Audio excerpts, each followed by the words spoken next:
अब एकदम से किसी से पूछ लिया जाता है तो वो बता नहीं पाते, तो इसीलिए हम पहले आपको पढ़ाएंगे यूनिट कन्वर्जन। जैसे सीक्वेंस लिख रहा है इसी तरीके से आपको याद होना चाहिए। यूनिट कन्वर्जन में यूजफुल होगा ये, यानी कि आप इनलार्ज भी कर सकते हो और रिड्यूस भी कर सकते हो चीजों को। तो यहाँ पे आरिफ का यही मतलब होता है कि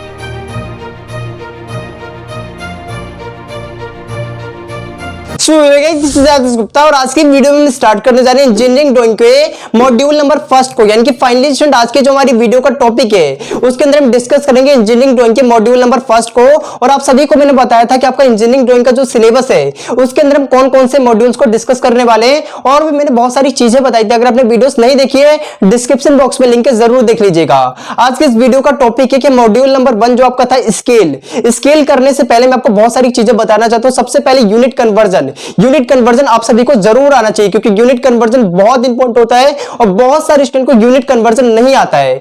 फॉर एग्जांपल के लिए मान लीजिए आपको हेक्टेयर से मीटर में जाना है तो किस तरीके से आप जाओगे, या फिर मान लीजिए आपको डेसीमीटर से सेंटीमीटर में जाना है तो किस तरीके से जाओगे। अब एकदम से किसी से पूछ लिया जाता है तो वो बता नहीं पाते, तो इसीलिए मैं पहले आपको पढ़ाएंगे यूनिट कन्वर्जन, यानी कि मैं आपको बिल्कुल अच्छे तरीके से जाता हूं कि आपको जो ड्राइंग का सब्जेक्ट है स्टार्टिंग से आप उस पर मजबूत रहो, क्योंकि आपके ड्राइंग के जो सब्जेक्ट होते हैं वो आगे भी आपके काम आएंगे। तो ड्राइंग आपको आनी बहुत ज्यादा जरूरी है, और स्टार्टिंग में लोगों को ड्राइंग समझ में नहीं आती है तो इससे प्रॉब्लम क्या क्रिएट होती है। जैसे कोई सिविल इंजीनियरिंग का स्टूडेंट है तो उसको हमेशा कन्वर्जन को लेकर दिक्कत रहता है। तो इसलिए आज की वीडियो का हमारा टॉपिक यही होगा कि हम बात करेंगे आज की वीडियो में यूनिट कन्वर्जन के बारे में, या फिर आप इसको बोल सकते हो unit measurement, right, unit measurement भी बोलते हैं। तो मैं वीडियो में आगे बढ़ने से पहले सबसे पहले मैं बताना चाहता हूं कि मॉड्यूल नंबर 1 में हमारा क्या चीज मेंशन था। तो जैसा कि आप देख सकते हो मॉड्यूल नंबर 1 हमने लिख रखा है, और उससे पहले एक चीज ध्यान रखो कि मैं आपको इंजीनियरिंग ड्राइंग बोलूं या फिर इंजीनियरिंग ग्राफिक्स बोलूं, दोनों ही सब्जेक्ट का मतलब जो होता है वो बिल्कुल सेम होता है, यानी कि दोनों सब्जेक्ट का जो मतलब है वो बिल्कुल सेम है, नो डिफरेंस, कोई भी डिफरेंस नहीं है। और मैं जो भी चीजें बता रहा हूं वो सभी यूनिवर्सिटी में लागू होता है, कोई भी इसको देख सकता है, चाहे आप पॉलिटेक्निक कर रहे हो चाहे बीटेक कर रहे हो, आप सभी के लिए यूजफुल होगा।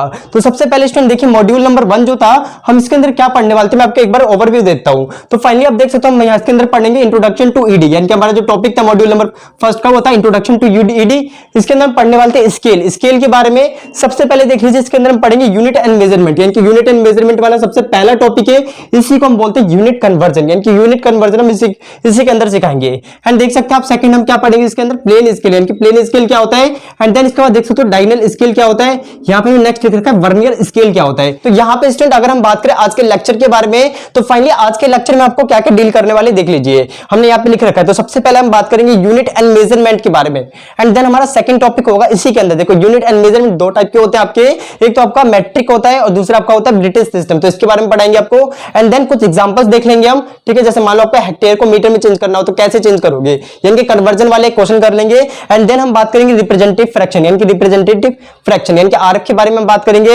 And then type of scale के बारे में हम बात करेंगे। तो ये आपका पूरा टॉपिक हो जाएगा आज के लेक्चर का। तो इतनी चीजें हम डिस्कस करने वाले। वैसे मॉड्यूल नंबर 1 आपका पूरा ये है, इसमें से सिर्फ हम यूनिट एंड मेजरमेंट को आज हम टॉपिक को क्लियर कर रहे होंगे। तो सबसे पहले स्टूडेंट यहां पे देख लीजिए, अगर हम स्टार्ट करें सबसे पहले यूनिट एंड मेजरमेंट, तो देखिए यहां पे हमने यहां पे लिख रखा है आपका इंट्रोडक्शन टू ईजी है या फिर ईजी, ठीक है, यानी कि ईडी है या फिर ईजी। ईडी का मतलब होता है इंजीनियरिंग ड्राइंग या फिर ईजी का मतलब होता है आपका ग्राफिक्स। तो बात एक ही है। इसके अंदर हम टॉपिक कौन से डिस्कस कर रहे हैं, यूनिट एंड मेजरमेंट। एंड यहां पे देखिए जो आपका यूनिट एंड मेजरमेंट होता है, अगर हम बात करें तो यूनिट यानी कि यूनिट को नापने के लिए दो सिस्टम है। सबसे पहला कौन सा आपका मैट्रिक सिस्टम और दूसरा कौन सा आपका ब्रिटिश सिस्टम। तो इसको आपको याद रखना है, राइट, नोट करते हुए चलना फिर, क्योंकि आपको मिलेगा नहीं, प्लीज नोट करते हुए चलिएगा, मैं हट जाऊंगा लास्ट में, आप प्लीज नोट कर लेना, पहले समझ लीजिए।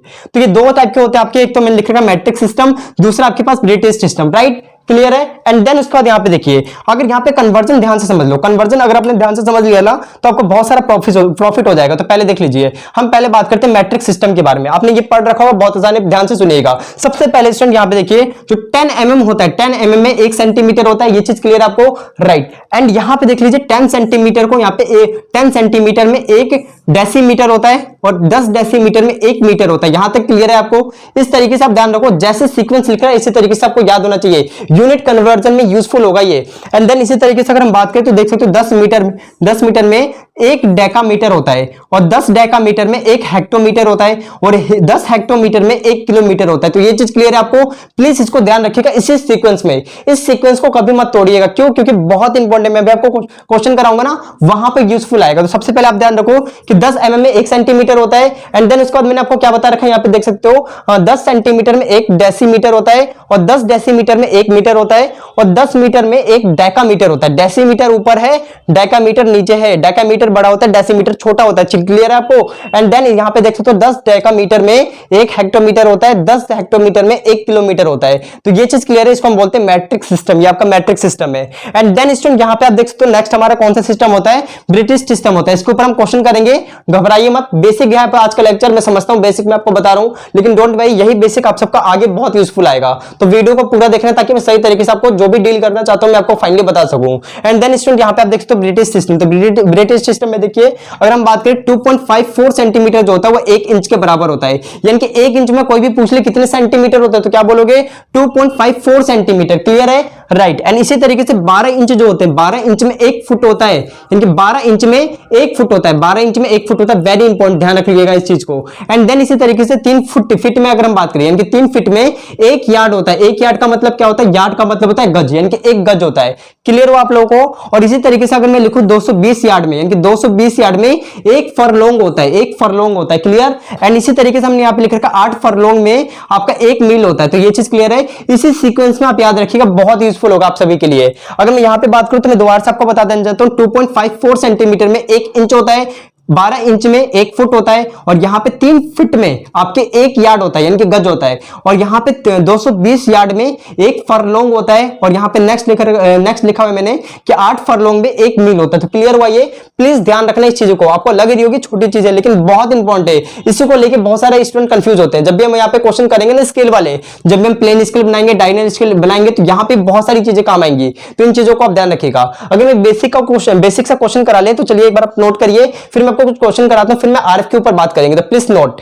एंड स्टूडेंट यहाँ पे देखिए हमने फाइनली 2 क्वेश्चन लिख रखा है। सबसे पहला आपका क्वेश्चन क्या है, देखो मैंने यहीं पे लिख दिया ताकि मैं इस चीज का यूज करना आपको बता सकूं। अगर मैं इसको रिवाइज करता तो फिर प्रॉब्लम क्रिएट हो जाती है, आपको थोड़ा मैं समझा नहीं पाता जैसे मैं आपको समझाना चाहता हूं। तो फाइनली स्टूडेंट यहाँ पे देखिए हमें क्या करना है, 6 किलोमीटर को यहाँ पे सेंटीमीटर में चेंज करना है। तो बड़ा आसान सा काम लग रहा होगा, इतना डिफिकल्ट काम नहीं है, लेकिन डोंट वेरी, थोड़ा सा ध्यान दो, मैं आपको सारी चीज बताता हूँ। तो देखो आपको क्या करना है कि यहाँ पे क्या लिख रखा है, 6 किलोमीटर को आपको सेंटीमीटर में चेंज करना है। तो किलोमीटर यहाँ है, हमें कहां जाना है, सेंटीमीटर पे जाना है। किलोमीटर यहाँ पर हमें कहां जाना है, सेंटीमीटर पे जाना है। तो ध्यान से सुनिएगा, ये इतना बड़ा काम नहीं, आप आराम से कर लोगे। मुझे पता है 6 किलोमीटर को आपको सेंटीमीटर में चेंज करना है। तो आपको पता है कि 1 किलोमीटर में आपके कितने मीटर होते हैं, 1000 मीटर होते हैं। आप इसको 1000 से मल्टीप्लाई करोगे, फिर आप किससे मल्टीप्लाई कर दोगे, सेंटीमीटर में चेंज करने के लिए 100 का मल्टीप्लाई कर दोगे, आंसर आ जाएगा। लेकिन देखो इसके अकॉर्डिंग हम थोड़ा सा करते हैं, आपको मैं समझाने की कोशिश करता हूं। तो फाइनली देख लो 1 किलोमीटर में कितने हेक्टामीटर होते हैं आपके, 10 है ना। फिर अगर हेक्टोमीटर में 1 हेक्टोमीटर में देखोगे तो कितने हो गए, डेका हो गए। तो आप ऐसे गिन भी सकते हो, या फिर सुनो मेरी बात, यहाँ पे 6 किलोमीटर है ना, तो आप 6 किलोमीटर देखो 1 किलोमीटर में कितने हेक्टोमीटर है, 10।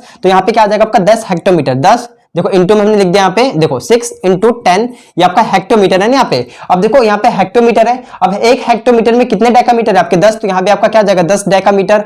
डेकामीटर है अब यहाँ पे, यानी कि यूनिट क्या है, डेकामीटर। अब यहाँ पे सुनो 1 डेकामीटर में कितने मीटर है आपके, 10। दोबारा से आपका यहाँ पे 10 आ जाएगा। अब देखो ये मीटर में आ चुका है, ये पूरा यहाँ पे मीटर में। अब देखो 1 मीटर में कितने डेसीमीटर है आपके, यानी कि डेसीमीटर देख सकते हो 10 है, तो यहाँ पे आपका क्या जाएगा, यहाँ पे हो गया 10, और यहाँ पे आपका जाएगा डेसीमीटर। अब देखो 1 डेसीमीटर में कितने सेंटीमीटर आपके, 10 सेंटीमीटर। तो फाइनली हम सेंटीमीटर पे पहुंच गए कि नहीं पहुंच गए, पहुंच गए ना। तो हम यहाँ पे क्या लिखेंगे, 6 1 2 3 4 5, आप देख सकते हो 10 की पावर 5, यहाँ पे क्या आ जाएगा, सेंटीमीटर। तो फाइनली हमने इसको इस तरीके से चेंज कर दिया, यानी कि 1 किलोमीटर में देखो बोर्ड पे आ रहा है, 1 किलोमीटर में कितने सेंटीमीटर होते हैं, 6 इंटू में 10 की पावर 5 सेंटीमीटर होते हैं। तो ये हमने इस तरीके से चेंज कर दिया, बड़ा आसान था राइट। इस तरीके से थोड़ा सा ध्यान देते हुए चलोगे ना तो आगे आपको प्रॉब्लम नहीं होगी। अगर यहीं पे अगर आपको करना हो, नेक्स्ट क्वेश्चन देख लीजिए, यहाँ पे बोल रखा है कि आपको 8 यार्ड को, यहाँ पे देख सकते हो मैंने लिख रखा है इस तरीके से, 8 यार्ड को आपको इंच में चेंज करना है। तो आसान क्वेश्चन है, बिल्कुल डिफिकल्ट टास्क नहीं है, यहाँ पे आपने आराम से कर लिया, वैसे इसको करना है। तो पहले देखिए कि 8 यार्ड को मुझे इंच में चेंज करना है ना, कोई प्रॉब्लम नहीं है। अब देखो हमें देखो यहां से यहां जाना है, यहां से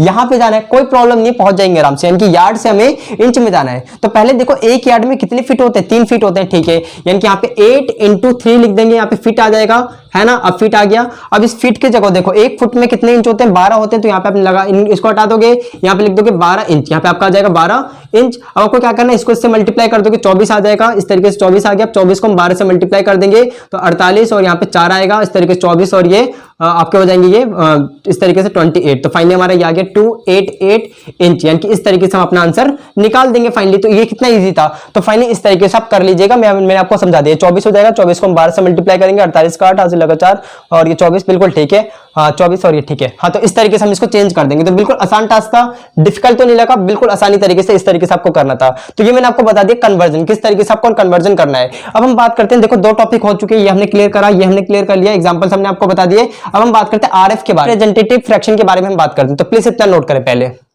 नाउ स्टूडेंट अब हम बात करते हैं आरएफ के बारे में। तो यहाँ पे देखिए आरएफ के बारे में हमने लिख रखा है, आरएफ क्या है आपका, इसको बोलते हैं रिप्रेजेंटेटिव फ्रैक्शन, ठीक है, ये चीज आपको क्लियर है, ये इसका फुल फॉर्म होगा।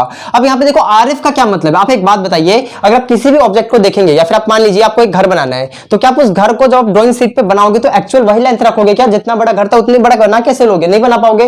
तो आपको क्या करना पड़ेगा, उसको रिड्यूस करना पड़ेगा। या फिर आप मान लीजिए अगर आप सीनरी भी बनाते हैं तो आप कैसे बनाते हो सीनरी को, अगर आप सीनरी भी बनाते हैं तो छोटी सी बनाते हैं ना, जितनी बड़ी होती है उतनी बड़ी थोड़ी ना बना देंगे। तो इसी को हम बोलते हैं रिप्रेजेंटेटिव फ्रैक्शन, यानी कि आपने कितना उसको रिड्यूस करा है या फिर कितना आपने उसको बढ़ा के बताया है। अब फॉर एग्जांपल के लिए अगर हम एग्जांपल लें, जैसे आपको पता है कि फोन जो भी आपका इलेक्ट्रॉनिक्स वाले स्टूडेंट हो आप थोड़ा सा बता सकते हो कि अगर मान लो आपके पास फोन के कंपोनेंट है तो आप उसको कैसे बनाओगे। देखो पहले से छोटे छोटे होते हैं तो आप उस छोटे छोटे को ऐसे बना दोगे क्या, नहीं बनाओगे ना, थोड़ा सा जूम करके बताओगे। यानी कि आपने इस पर क्या कर दिया, इनलार्ज कर दिया। और उस वाले केस में क्या कर रहे हो, जैसा मान लो आपने किसी हाउस को देखा, आप उसको बना रहे हो अपने ड्राइंग पे, तो उसको आपने रिड्यूस करा, यानी कि आप इनलार्ज भी कर सकते हो और रिड्यूस भी कर सकते हो चीजों को। तो यहाँ पे आरएफ का यही मतलब होता है कि आपने कितना इनलार्ज करा चीज को या फिर कितना आपने उसको रिड्यूस करा। तो ये चीज आपको क्लियर है, यानी कि यही आपका मतलब होता है। या फिर ऐसा भी हो सकता है कि जो भी वहां पे दिख रहा था, यानी कि जैसा आपको दिखा आपने उसी साइज का ड्राइंग पेपर पे भी बना दिया, तो इसको हम बोलते हैं इक्वल लेंथ है आपकी। यानी कि यहाँ पे आरएफ की वैल्यू कितनी हो जाएगी, 1 हो जाएगी। मैं थोड़ा सा और आपको बताता हूं, पहले देख लीजिए। यहाँ पे आरएफ का मतलब ये होता है कि length of object on drawing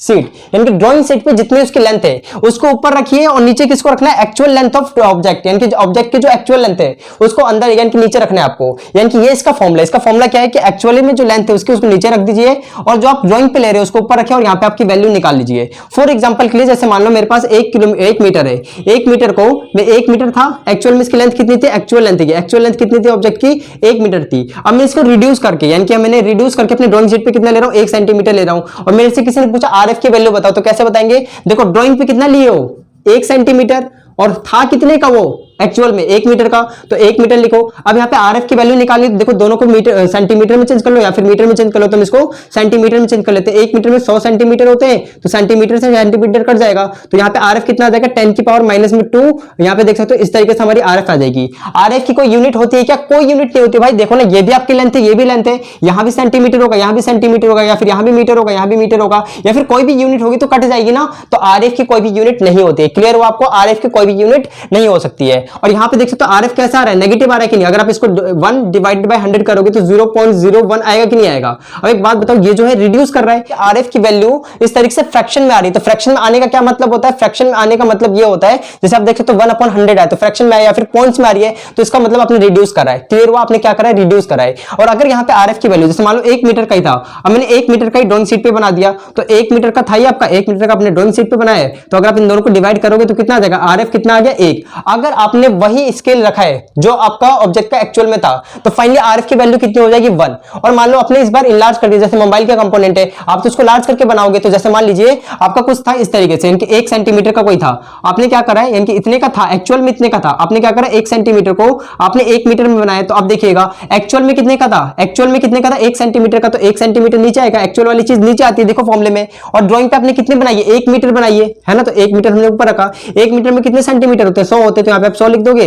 अब यहाँ पे देख सकते हो कितना आरएफ कितना आ गया आपका, आरएफ आ गया यहाँ पे 100, तो यानी कि आपने इस पर क्या कर दिया, इनलार्ज कर दिया। तो चीज क्लियर हुई आपको। यहाँ पे मैंने आपको क्या बताने की कोशिश करी, आरएफ जो है, आरएफ की वैल्यू पॉइंट में भी आ सकती है, बिल्कुल 1 आ सकती है, या फिर कभी कभी 1 से ज्यादा भी आ सकती है। यानी कि आरएफ की 3 वैल्यू पॉसिबल है, आरएफ की 3 वैल्यू पॉसिबल है। आरएफ की कौन कौन सी वैल्यूज पॉसिबल है, अगर हम बात करें तो आरएफ की 3 वैल्यू पॉसिबल है आपकी। यहाँ पे आरएफ की वैल्यू क्या हो सकती है आपकी, या तो 1 हो जाए, 1 हो गया तो इक्वल साइज का, जो आपका ऑब्जेक्ट का था वही इसका है ना, जो भी आपका ऑब्जेक्ट का था वही आपने किसमें रखा है, ड्राइंग पे रखा है, तो फाइनली 1 आ जाएगा। अगर आरएफ की वैल्यू आपके पॉइंट्स में आ रही है, यानी कि पॉइंट्स में ऐसे 0 पॉइंट कुछ करके समथिंग एक्स इस तरीके से, तो इसका मतलब क्या है, वो छोटा है, यानी कि आपने रिड्यूस करिए चीज को। और अगर आप इनलार्ज करोगे तो यहाँ पे आरएफ की वैल्यू क्या होगी, हमेशा यहाँ पे ग्रेटर आएगी, यानी कि बड़ी बढ़ के आएगी, इस तरीके से एक्स के फॉर्म में आएगी, यानी कि पॉइंट्स वगैरह में नहीं आएगी। तो आई होप आपको ये चीज। चलिए स्टूडेंट अब हम एक क्वेश्चन को करते हैं आरएफ से रिलेटेड। तो यहाँ पे देखिए आरएफ से रिलेटेड हमें एक क्वेश्चन करना है। इन्होंने बोल रखा है कि 10 किलोमीटर को आपको रिप्रेजेंट करना है किससे, 20 सेंटीमीटर से। तो क्लियर है आपको, यानी कि 10 किलोमीटर को, सॉरी मैंने मतलब किलोमीटर था, 10 किलोमीटर को आपको 20 सेंटीमीटर में कन्वर्ट करना है, यानी कि आरएफ की वैल्यू निकालनी है। तो इसको देखो यहाँ पे आपको आरएफ निकालना है, तो आरएफ इज इक्वल्स टू क्या होता है, देखो 10 किलोमीटर का एक्चुअल में, तो एक्चुअल वाली चीज नीचे आएगी 10 किलोमीटर, और यहाँ पे ड्राइंग पे आपको कितने का रिप्रेजेंट करना है, 20 का, तो 20 आपको ऊपर आ जाएगा, यानी कि 20 सेंटीमीटर। अभी कटेंगे तो नहीं, जब सेम होगा तभी तो कटेंगे। तो एक बात बताओ, 1 किलोमीटर में 1 किलोमीटर में कितने सेंटीमीटर होते हैं? अगर मीटर की बात बताओ पहले, 1 किलोमीटर में कितने मीटर होते हैं? 1000 मीटर होते हैं कि नहीं? अब 1 मीटर में कितने सेंटीमीटर होते हैं? 100 सेंटीमीटर। अभी मैंने बताया था कन्वर्जन वाले में, तो कितना हो जाएगा? 10 की पावर 5, 1 2 3 4 देख सकते हो ना, 5 यहाँ पे सेंटीमीटर हो गया, यानी कि 1 किलोमीटर में 10 की पावर 5 सेंटीमीटर होंगे। तो यहाँ पे हम इसको हटाएंगे, इस तरीके से आपका किलोमीटर था ना नीचे, तो इसको हटा दिया हमने, और यहाँ पे हमने क्या रख दिया? 10 था, इंटू में 10 की पावर 5, यहाँ पे क्या आ जाएगा? सेंटीमीटर। ये इससे कट जाएगा, ये इससे कट जाएगी ये चीज। अब यहाँ पे देख सकते हो आरएफ की वैल्यू आपकी क्या निकल के आ जाएगी? 2 इंटू में, ये देखो नेगेटिव में है ना नीचे, ऊपर आएगा तो सॉरी मेरा मतलब नीचे पॉजिटिव में ऊपर आएगा तो किसमें हो जाएगा? इसकी पावर नेगेटिव हो जाएगी। तो इस तरीके से हमारी आरएफ की वैल्यू निकल गई। तो ये देख सकते हो आरएफ की वैल्यू इस तरीके से हमने निकाल ली, राइट। इतनी चीज क्लियर है आपको? आपने क्या करा? रिड्यूस करा था वो 10 किलोमीटर का, आपने उसको 20 सेंटीमीटर में कन्वर्ट करा, तो बहुत ज्यादा रिड्यूस कर दिया, तो आरएफ की वैल्यू आपकी इस तरीके से आप निकाल लोगे। इतनी चीज क्लियर है? अगर मैं टाइप्स ऑफ स्केल की बात करूं तो हम यहीं पे लिख लेते हैं टाइप्स ऑफ स्केल को, तो 1 मिनट आप नोट कर लीजिए, फिर मैं आपको बताता हूं, तो प्लीज नोट। फाइनली अब हम बात करते हैं अपने लास्ट टॉपिक के बारे में, टाइप्स ऑफ स्केल के बारे में। तो देखिए हम जो आपको टाइप्स ऑफ स्केल बता रहे हैं वो आपको बता रहे हैं हम इसके बेस पर, यानी कि आरएफ के बेस पर। आरएफ के बेस पर हमने स्केल को 3 पार्टों में बांटा। पहला आपका कौन सा? यहाँ पे आप देख सकते हो रिड्यूसिंग स्केल, दूसरा आपका इनलार्जिंग स्केल, तीसरा आपका इक्वल साइज स्केल। अब यहाँ पे देखो, यहाँ पे जो रिड्यूस है, रिड्यूस वाले में क्या होगा कि जितनी एक्चुअल लेंथ होगी आप उसको थोड़ा सा रिड्यूस करोगे। तो अगर आप रिड्यूस करते हो तो उसको हम क्या बोलेंगे? रिड्यूस स्केल बोलेंगे। इसका आरएफ हमेशा पॉइंट में होता है, यानी कि 0.x के फॉर्म में होगा, राइट। एंड देन इस तरीके से जो इनलार्ज होगा आपका, इनलार्ज स्केल होगा, यानी कि आप क्या करोगे? जैसे छोटे छोटे कंपोनेंट है फोन के या फिर किसी भी चीज के हो सकता है, अगर आप उसको इनलार्ज कर रहे हो तो उसको हम बोलते हैं इनलार्ज। इस वाले में क्या होगा? ये एक्स की फॉर्म में होगा, जैसे 1 2 3 4 5 6 7 8 100 2000 3000 इस तरीके से। एंड देन इसी तरीके से आप नेक्स्ट देख सकते हो equal size scale. Equal size scale का मतलब क्या है कि जितना आपका ऑब्जेक्ट था उतना ही आपका जितना ऑब्जेक्ट था ना उतना ही आपने ड्राइंग शीट पे बनाया। तो फाइनली इसको हम क्या बोलेंगे? ये आपका हो जाएगा इक्वल साइज स्केल। तो इसके आरएफ की वैल्यू कितनी हो जाएगी? 1। तो फाइनली हमारा जो स्केल था वो 3 टाइप के हमने बांट दिया आरएफ के बेस पर। तो राइट, ये चीज क्लियर है। अब हम नेक्स्ट आने वाली वीडियोस में देखेंगे प्लेन स्केल हमें किस तरीके से बनाना है, बाकी सारी चीजें। तो प्लीज एक क्वेश्चन है आपके लिए, आप बताइए क्या आरएफ कभी नेगेटिव हो सकता है? क्या आरएफ कभी नेगेटिव हो सकता है? आपको ये आंसर बताना है, प्लीज मेरे को कमेंट बॉक्स में चाहिए इसका answer, right student. I hope आपको ये सारी चीजें क्लियर हुई होगी और जितनी भी मैंने चीजें आपको समझाने की कोशिश करी है आपको बहुत अच्छे तरीके से समझ में आया होगा। प्लीज कमेंट बॉक्स में जरूर बताइएगा कैसे लगे। तो चलिए स्टूडेंट हम वीडियो को यहीं पे खत्म करते हैं, मिलेंगे अपने नेक्स्ट वीडियो में। पढ़ाई करते रहें, ऑल द वेरी बेस्ट।